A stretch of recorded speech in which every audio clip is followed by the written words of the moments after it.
My son turns 13 in a month, has this girl, Shannon, 13 years old female that he has literally been best friends with since pre-K. They call each other brother-sister. We moved school districts, and because of technology, he's been able to keep in contact with her through text, call, as well as playing Fortnite and Call of Duty together. They talk every day. He came to me tonight and asked me if it would be okay if he had a sleepover at her place. As long as her mom and dad were okay with it, I'm close to her parents as well, and we go out often, all of us. I said I was absolutely okay with that. My fiancé, not my son's father, lost his shoot nearly immediately. I can say with the most confident 100% certainty that absolutely nothing inappropriate would happen, but this makes zero difference to my fiancé. He says there's no reason for him to go have a sleepover at a girl's house. Keeps saying, why does he need to? That's right, he doesn't. Now, I'm actually incredibly put off by my fiancé's attitude on this. I just gave birth to our daughter 6 months ago, and ever since then, he's your typical girl dad and keeps saying, if I wouldn't let my kid do it, then I'm not going to be okay with my stepson doing it either. Or it would be a cold day in hell I let any hormonal teenager to spend the night with my daughter. It really just pisses me off. I trust my son. And like I said, I absolutely know that nothing inappropriate is going on there.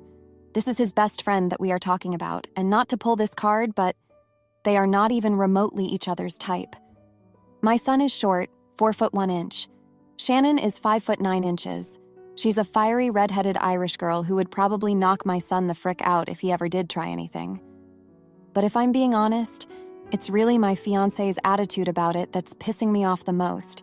He's making out like my son is going to be a creep towards Shannon and has made a comment saying, "You ready to be a freaking grandmother at your age?" My son hasn't even had his first kiss. But apparently, since my fiancé was sexually active at age 12, that means that every kid is, I literally had sleepovers with both genders my entire life and didn't even lose my virginity until I was 19. By the way, my son has the bark phone. So if he even uses a keyword that is considered suggestive or inappropriate, it immediately is sent to my phone. Him and Shannon are just friends. Like I said, I told my fiancé that his attitude surrounding this and his initial freakout is a turnoff. Like I'm thoroughly grossed out by him making this out to be something it's not. He says I'm an idiot for not seeing it for what it is, and that no guy wants to spend the night with a girl he isn't interested in. Something's gonna happen. Am I the idiot for wanting my son to be able to spend the night with his friend? And for being disgusted by my fiancé to a point of not even wanting to look at him over this? Etta. Anyone who jumps right on the train of accusations of rap is really fricked in the head. I'm not interested in entertaining anyone who suggests such ignorance. My son wants to hang out with a friend, who he calls his sister. It's not that deep. And besides that, this is not why my fiancé doesn't want him spending the night with Shannon. He jumps right on the train of saying that I'm going to end up a grandmother, knowing my son hasn't even had his first kiss, because he was already sexually active at that age. He's projecting, that's why it pisses me off, because he thinks my son is just like him, when my son is the polar opposite. Now, for a few comments before the update. Comment 1. You have a problem, but it's not with your son. The man you're about to marry is accusing you of putting your 12-year-old in intimacy situations. He's saying he won't trust you to raise your own baby daughter if you allow the sleepover. Think about that. You haven't married this man yet, and he is threatening your custody of your own children. Think long and hard. Comment 2.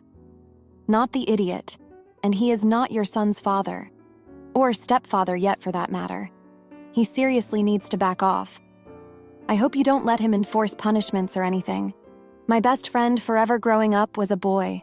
Just make them sleep in the living room or make it like a campout. If she lived around the corner, no.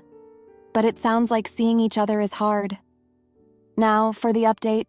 Hey everyone, thanks for reading my update. It's been a week since I posted about the situation with my son wanting to have a sleepover at his best friend Shannon's house and my fiancé's strong opposition to it. A lot has happened since then, and I feel like I need to share it with you all. First off, my son was really upset when I told him that the sleepover couldn't happen. He couldn't understand why my fiancé was so against it, and honestly, neither could I. I tried to explain to him that sometimes adults have different perspectives on things, but it didn't seem to make him feel any better.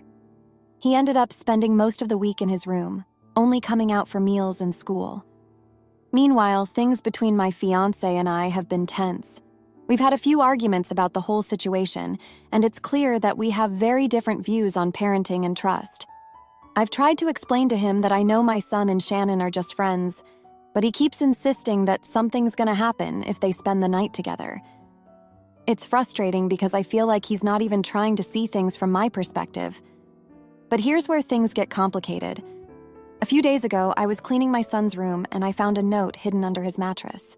It was from Shannon, and it said something along the lines of, "I can't wait until we can finally be together for real. I know we have to keep it a secret for now, but I love you." I was shocked.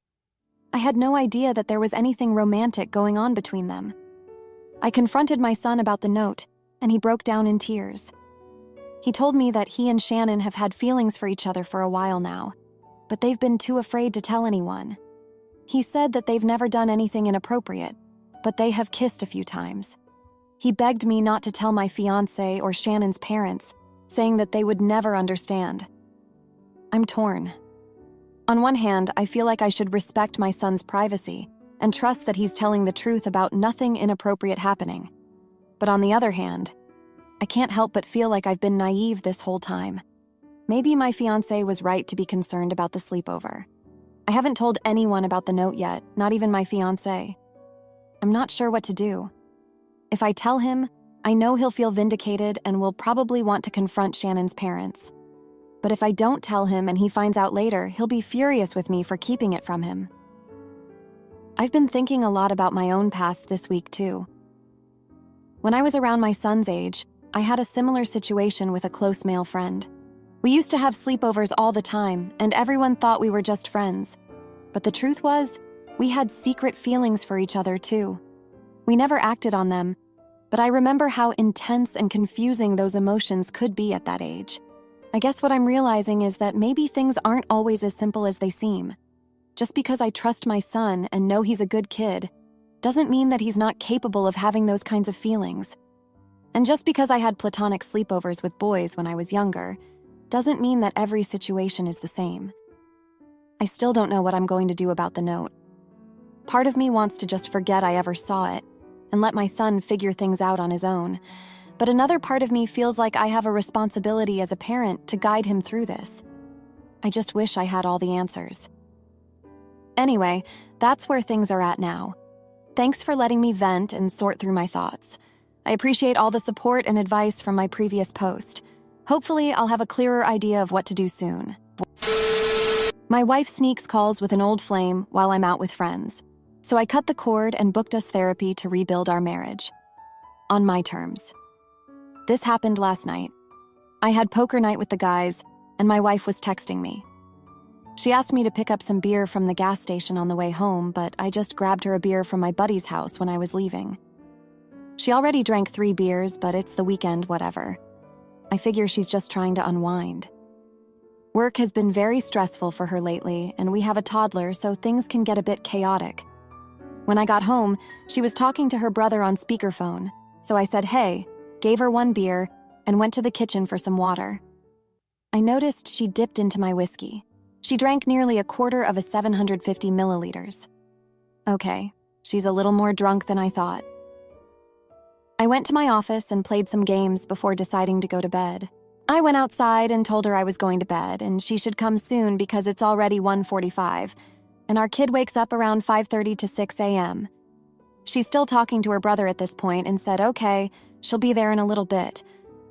I went into the room to sleep and woke up at 3:30 to my daughter crying and asking where Mama was, so I said, hold on, I'll get her. I walked out and noticed she wasn't in the backyard anymore, but I thought she passed out on the couch or something, so I went to go look and she wasn't there. But I heard her talking from my office, so I walked over there and asked her what the heck she's still doing up. She said she was talking to this guy from her past. Let's call him Brian, little backstory. They used to be good friends back in the day, and she would hang out with him all the time. He caught feelings for her, and they eventually slept together. She said it was a pity thing, but I didn't believe her. This guy was in love with her. He was honestly a very bad influence. This was all many years ago. To give an idea, it was before we got together, and we've been together for 10 years, dated for 6, and married for 4. He wrecked her car, lied to her and everyone about being in the Marines, and that's not even the craziest part. He called her old job and started telling people that she ended the life of herself and was trying to collect money for her funeral. That last part was when we were together. Not a stable person at all. She blocked him, or so I thought, and the next thing I knew, she was FaceTiming with him out of the blue. She immediately knew I was upset. I hung up the call because I feel it's inappropriate for a married woman to be reaching out to a man from her past at 3 a.m. We're fighting right now. Oh, and she drank the rest of my whiskey too. Within the 1.5 hours, I was asleep. I got up with our child at 6:30 and fed and changed them. And then we played and watched Paw Patrol and colored. She didn't get out of bed until 10:30. She said she didn't say anything bad, and I shouldn't be worried because he's 300 pounds. But even if that's true, that's not the point. I still feel the way I feel, and I feel she broke my trust. Is there any way in hell I'm overreacting or the AH here, because I sure as heck don't think so. I'd like some advice. Now for a few comments before the update. Comment 1. First of all, power drinking, and yes, she was. A 1/4 bottle of whiskey and 3 before you got home while watching a child is grossly irresponsible. After you came home, she added 1 beer and had the rest of the whiskey. Either a dangerous binge, which is a huge sign of trouble, or if she has done this before, highly indicative of a serious drinking problem. It sounds like she has serious issues. Ignoring the child, drinking privately, and talking to others. I would be dubious if the brother was the only one she spoke to. If she was speaking to him drunk for an extended period, I'm not sure why this did not register with you to check in. Maybe she misses him. Maybe she is grossly unhappy and commiserating with him. Maybe he has serious issues and you are blind to it. Not checking in shows a rather dismissive attitude on your part. Just saying. I think there is something wrong in your dynamic, and now is the time to address it. Comment 2. Not the idiot. Your wife acted wildly inappropriately. You need to have a sit-down chat with her about this, and the fact that she apparently got seriously drunk when she was supposed to be taking care of your toddler. I would also consider couples therapy. Obviously, a guy who has done the things you describe is absolutely not someone your wife should have any contact with. And that should be a firm red line. But when you talk to her, do your best to be empathetic and listen. And ask her why she felt the need to reach out to this person. It sounds like you have a lot to talk about, to be honest. This is all indicative of issues under the surface. Now, for the update. Hey everyone, thanks for all the comments and support on my last post. It's been a week since that incident with my wife and her old friend Brian, and I wanted to give you all an update on what's been happening. After that night, things were pretty tense between us. We had a long talk the next day, and she apologized for her behavior. She said she was just feeling nostalgic and wanted to catch up with an old friend, but she understood why I was upset. I told her that I trusted her, but I didn't trust Brian given their history and his past actions. We decided to put the incident behind us and move forward. However, a few days later, I noticed that she was being secretive with her phone. She would quickly put it away when I walked into the room, and she started taking calls outside. I tried not to let it bother me, but I couldn't shake the feeling that something was off. One evening, while she was in the shower, her phone buzzed with a message. I know I shouldn't have, but I couldn't help myself. I looked at the screen and saw it was from Brian. The message said, "I miss you. When can I see you again?" My heart sank. I confronted her about it when she got out of the shower. She broke down and admitted that she had been talking to Brian again.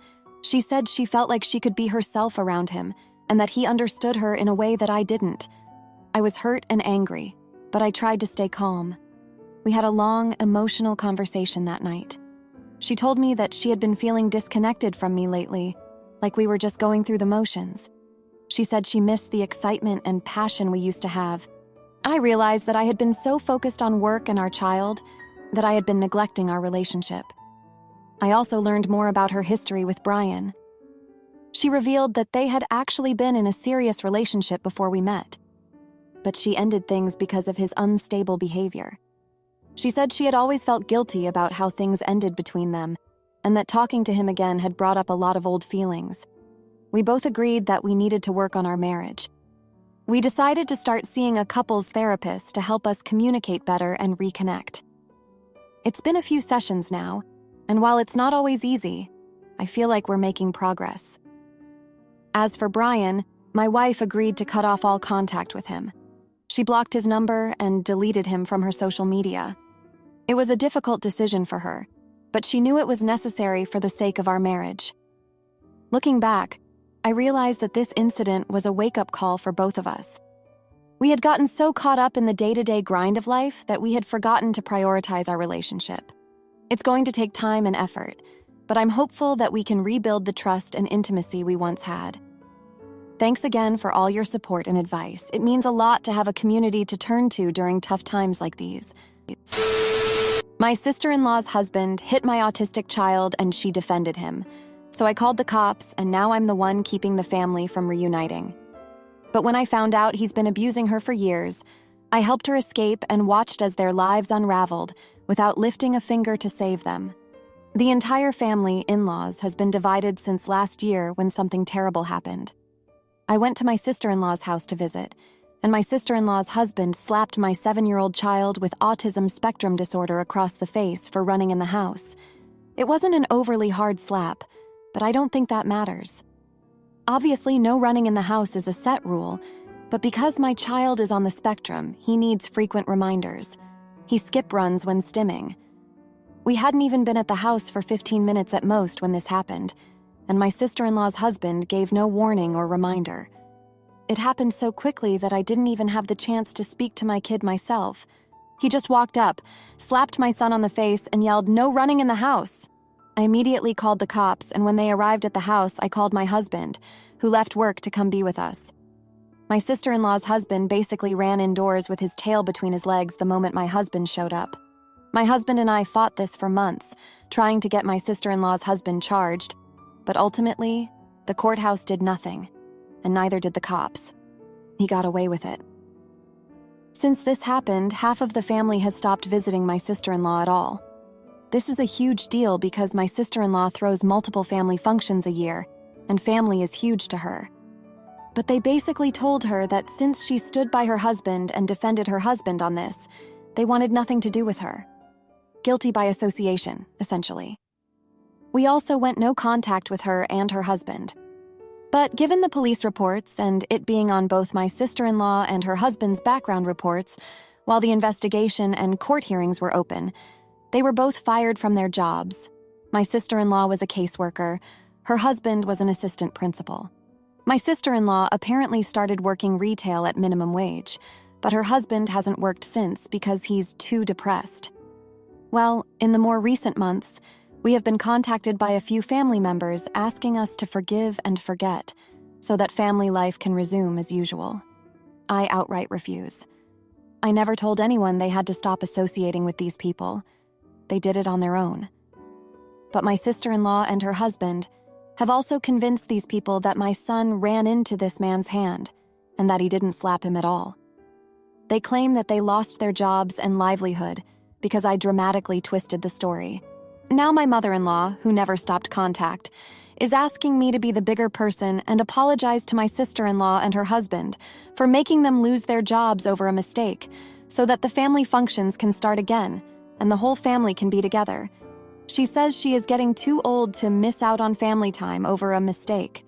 I basically told her tough shoot and that my sister-in-law and her husband are dead to me, and I don't care who has a problem with it. But apparently, I'm what's keeping the family divided because a good portion of the family says they will only forgive when I do. Am I the idiot? Now, for a few comments before the update. Comment 1. Not the idiot. Do not apologize. Your mother-in-law is being kind of manipulative. It's not your fault that other members of the family will only forgive when you do. You didn't ask them for that. It's their choice. Sounds like they got what they deserved. An assistant principal knows how to avoid letting a kid run into his hand. What a terrible cop-out. He hit him on purpose and has no business working with children ever again. Same with your sister if she is so okay with abuse. Comment 2. So he hit your kid and you have to apologize for going the legal way and not just letting your husband pound the snot out of him. An assumption I made from brother-in-law fleeing into the house when he arrived. and lied to family about it, and you have to apologize? Tell your mother-in-law someone deserves one, but she's asking for the wrong person to apologize. Now, for the update. Hey everyone, thanks for all the comments and support on my last post. It's been a tough few months since then, and I appreciate you all being there for me. So, a lot has happened in the past 3 months. My husband and I have been trying to move on with our lives and focus on our son, but it hasn't been easy. We've been going to therapy together to work through the trauma of what happened and to learn how to better support our son. About a month after my last post, my mother-in-law showed up at our house unannounced. She said she wanted to talk and try to smooth things over. I was hesitant, but my husband convinced me to hear her out. She started by apologizing for not standing up for us more and for trying to pressure me into forgiving my sister-in-law and her husband. She said she realized how wrong that was and that she should have been more supportive of us. But then she dropped a shocker.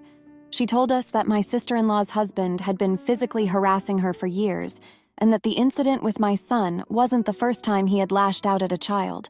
She said my sister-in-law had confided in her but made her promise not to tell anyone. My mother-in-law said she didn't know what to do and had been struggling with the secret for a long time.